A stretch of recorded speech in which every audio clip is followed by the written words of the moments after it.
오늘은 혹시 여러분 배우 이영애 씨가 주연하시는 TVN 드라마 마에스트라를 보고 계십니까? 여기에는 천재 여성 지휘자가 등장하고 오케스트라를 둘러싼 사건의 전말을 찾아가는 미스터리 드라마입니다만 이런 클래식 지휘자가 주인공으로 등장하는 드라마가 꽤 오랜만인 것 같아요. 그래서 오늘 이 라이프 앤 넘버스에서는 지휘자라는 직업의 세계를 한번 배워보려고 합니다. 오늘 모실 분은 TVN 드라마 마에스트라에서 이영애 씨의 연기 공부를 직접 가르쳐 주신 분이기도 합니다. 지휘자 진솔 씨를 소개하겠습니다. 어서 오세요. 안녕하세요. 네. 네, 반갑습니다. 네.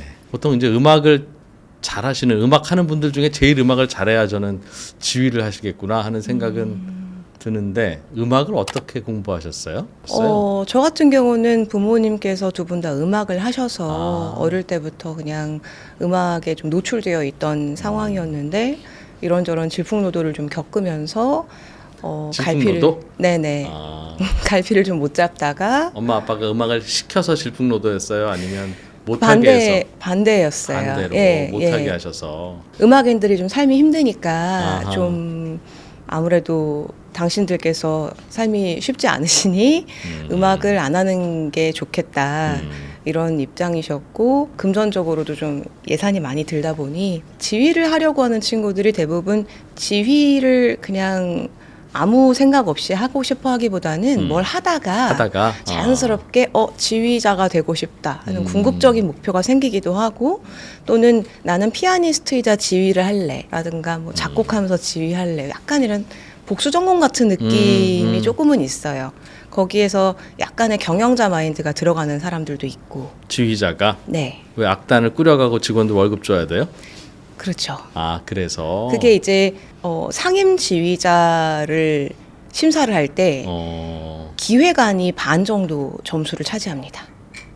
어떤 그 음악하는 곳에서 그룹이 지휘자를 뽑을 때는 네네. 우리나라 시립 단체들의 경우 대부분 그렇게 되어 있어요. 이 악단을 어떻게 성장시킬 건지 당신의 경영적 포부를 그렇죠. 좀 밝혀봐라. 네.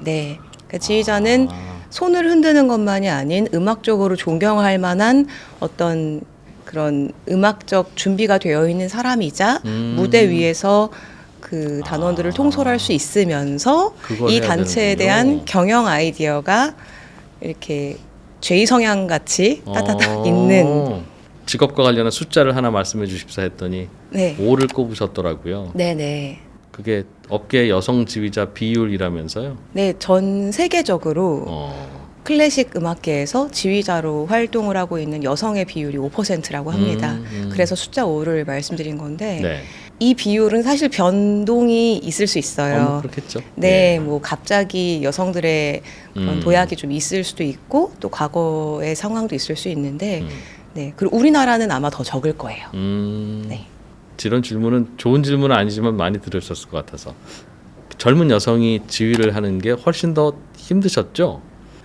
요 근래에는 그래도 좀 많이 환기가 되어서 제가 좀 편한 감을 느끼는데요. 10여 년 전에는 확실히 여성 지휘자 선생님들이 많이 힘드셨을 것 같아요. 어떤 일이 벌어져요 주로? 10여 년 전이면은 제가 20대 때거든요. 그때 공연장에 한번 갔는데 여성 지휘자분이 공연을 하셨어요. 지휘를. 그리고 공연이 다 보고 제가 나왔는데 한 60, 70대 정도 되신 어르신 분들께서 애호가이신 것 같았어요. 관객 중에? 근데 호통을 막 치시는 거예요. 주최 측에게? 아니요. 그냥 홀 어딘가에 혼잣말로? 그냥 화가 나셔서 왜? 어떻게 예술의 전당에 여자가 올라와서 지휘를 하느냐. 근데 그 말을 그때 듣고 제가 20대 초반이었거든요. 좀 충격을 받았어요. 아버지가 말한 게 이런 거구나. 그분이 좀 이상한 거예요? 하면 그 업계에서는 그래 저런 의견이 있을 수도 있지예요. 당시에는 좀 그런 분위기가 있었던 것 같아요. 왜냐하면은 클래식을 사랑하는 많은 분들께서 일단은 보수적인 시각이 있으시고 그런 걸 사랑하기 때문에 그 자리에 오신 분들이 많으신데 여자라서 차별하고 싶은 마음을 따로 가진 게 아니라 세월에서 자연스럽게 그 세월 동안 사회적으로 받아들여진 여성의 역할, 남성의 역할이 역사적으로 그들에게 깃들어서 어색하게 조절이 잘 안 느끼셨다는 되셨던 것 거군요. 같아요. 네, 생각의 조절이 잘 안 되셨던 것 같고 네. 제가 한 근 3, 4년 전에 여중 여고에 강의를 하러 간 적이 있어요.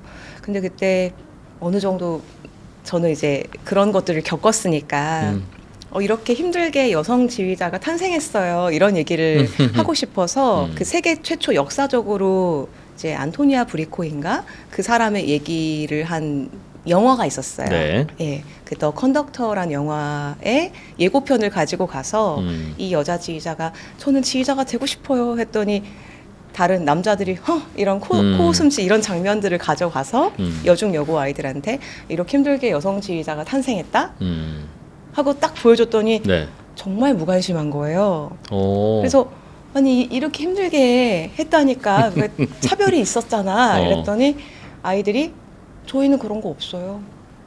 벌써 이제 그런 게 없다고 본인들의 생활과 네. 저 장래에는 차별 같은 게 별로 느껴지지 않는다는 거죠. 저만 해도 그거를 느끼고 산 세대로서 성장해서 이런 것들을 얘기해야지 하고 가져갔는데 저는 그렇게 생각해요. 요 한 15년 사이에 예. 엄청 많이 바뀌었다.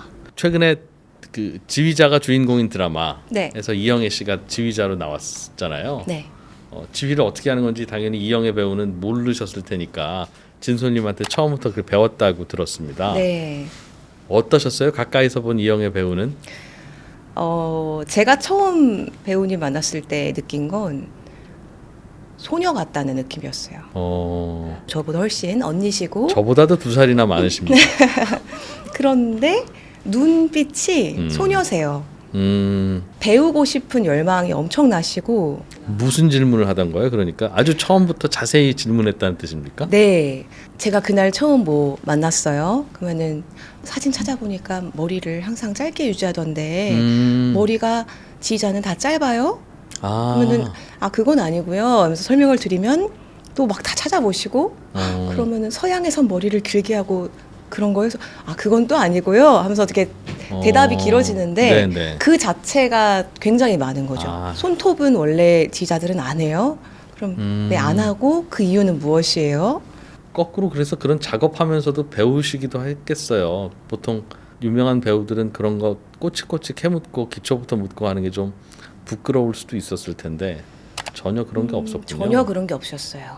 전혀 그런 게 없으시고 이런 유명하시면서도 정말 정점을 찍으신 그런 대배우님을 뵐 기회가 없었는데 그런 배우님께서 새롭게 마음을 먹으시고 새로운 걸 도전하신다. 저희 업계에서는 쉽지 않은 일이거든요. 어려운 건 안 하려고 그럼요. 하죠. 쉬운 것만 해도 할 게 많으니까. 그럼요. 그런데 그거를 몸소 보여주시려 하고 그런 게 또, 있겠구나. 네, 안 되는 걸 어떻게든 하고 싶어 하시고 하는 그게 네. 같이 있는 것만으로도 저한테 많은 꿈과 자극이 되었어요. 네, 그런 희망도 생기고 그래서 저희 업계에서는 이제 아무래도 클래식하고 너무 보수적이다 보니까 완전히 새로운 도전을 한다는 컨셉 자체가 네. 잘 없는데 이영애 배우님께서는 그거를 하시는 분이었다. 그래서 제가 그걸 좀 많이 보고 느꼈고 귀감이 되었습니다. 마지막으로 앞으로 목표가 있으시다면? 제가 하는 프로젝트 중에 말러리안이라고 그 말러 교향곡을 전곡 연주하는 프로젝트가 있어요. 네. 프로페셔널한 나이가 좀 있는 연주자들과 함께하는 게 아닌 좀 젊은 친구들과 함께하고 있는데 그런 부분들도 프로젝트를 초반에 했을 때는 사실 의구심이 든다라고 다들 표현해 주셨지만 지금 한 6년 차, 7년 차가 되니까 대부분이 응원을 해주세요. 네. 그걸 통해 저는 어느 정도 좀 믿고 기다려야 되는 시간이 있고 보여주면서 버텨야 되는 시간이 있다 생각을 해요. 그래서 제 목표는 제가 지금 갖고 있는 많은 장점들과 꿈이 있는데 그걸 잘 버텨내서 5년 정도 안에 잘 소화해내는 것. 하시고 싶은 정도의 수준으로. 네, 그 수준으로. 사실 제가 잘 버티면 좋은 결과가 오더라고요. 근데 그 순간만큼 힘든 거죠. 많은 강사분들께서 말씀해 주시는 것처럼 자기가 좋아하고 원하는 걸 하기 위해서 싫어하는 시간을 견뎌야 된다고 하잖아요. 그런 것들이 아무래도 음악가에게는 예술가에게는 좀 필수 불가결한 시간이 네. 아닐까 싶습니다. 우리가 연주회를 가다 보면 늘 그냥 있는 분 정도였던 지휘자가 어떤 일을 하고 어떤 고민을 하고 무엇 때문에 즐거워하고 어떤 일로 또 슬퍼하는지를 오늘 저는 처음 알았네요. 저는 앞으로 혹시 연주를 보러 가게 되면 지휘자를 더 뚫어지게 바라보게 될 것 같습니다. 저희도 또 오늘을 네. 계기로 또 관심 많이 갖겠습니다. 네. 많은 분들이 공연을 좋아하시기도 하고 음악을 사랑하시기도 합니다만 오늘처럼 그 음악을 만들어내는 지휘자의 관심을 집중하신 일이 얼마나 있으셨을까 저는 그런 생각이 드네요. 덕분에 지휘자의 세계, 지휘자의 고민, 지휘자의 삶에 대해서 또 자세하게 알게 됐습니다. 오늘 출연해 주신 진솔님 다시 한번 감사드립니다. 고맙습니다.